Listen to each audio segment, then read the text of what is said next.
Hey guys, I hope you're having a great day.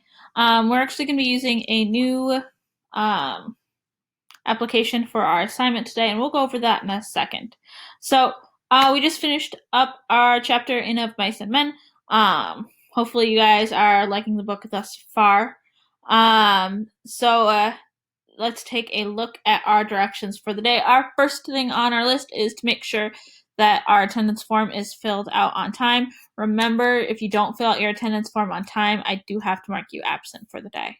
The next thing we're going to do is an activity about characters and power. If you follow the link on Google Classroom, it'll take you to this page that says Solve Worksheet of Mice and Men, Characters and Power. Student sign up. You're going to sign in with Google and use your Countryside email address. So I'm just going to log myself in real quick just to show you next what this is going to look like from the student view. It does take a minute to load. It's kind of slow. All right. So this is what it'll look like when you open up the assignment.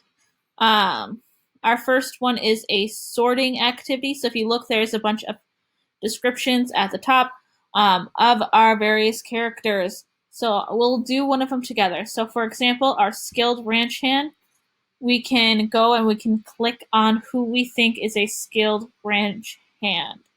So you'll click on it and that will pop up right below. As we know from what we read, it is Slim. If you notice next to the names, there's a number. So once you are done sorting all of these, that is how many should be underneath it. For example, there are 2 descriptors of Slim.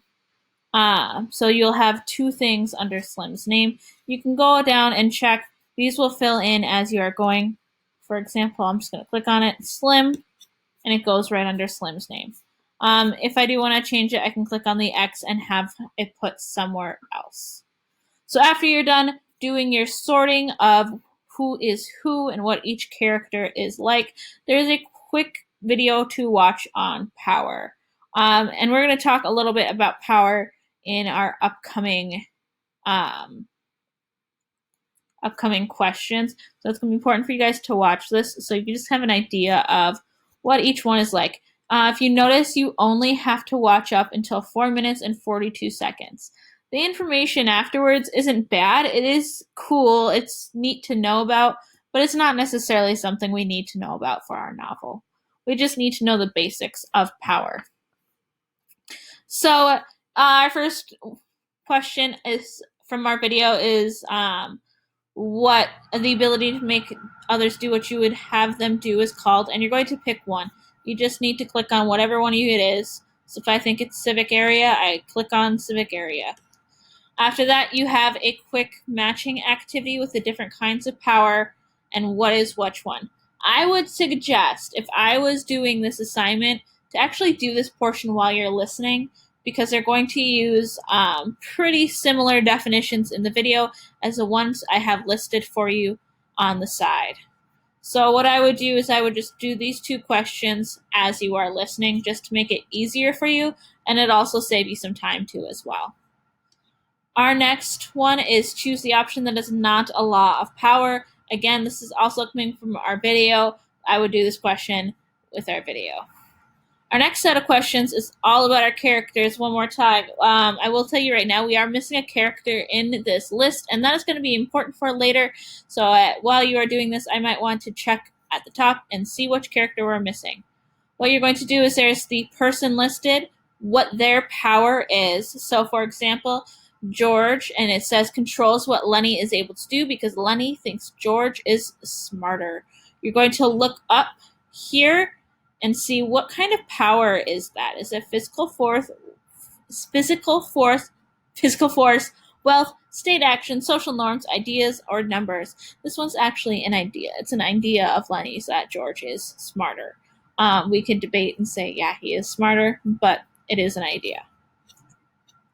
So you'll go through and figure that out for each one. I just really want us thinking about the kinds of power and how powerful each character is at this point in our novel. just so we have a better idea of what happens later. So then our next question, who do you think has the most power on the ranch? Why? So think about who do you think is going to be that most powerful person? Who is able to control the most people and why? And then our last one, like I said, this was going to be important for us to look and see if we know whose name is not in the table. So whose name is not in that table of power? Why would they have no power? So again, this is going to be something important for us to know so we know as the story progresses how this character is viewed and how this character functions in our story. All right, guys, if you have any questions, please let me know. You have my phone number in that closure for contact. You can always shoot me a text, leave a comment, or send me an email too as well. I hope you guys have a great rest of your day. I'll see you later. Bye.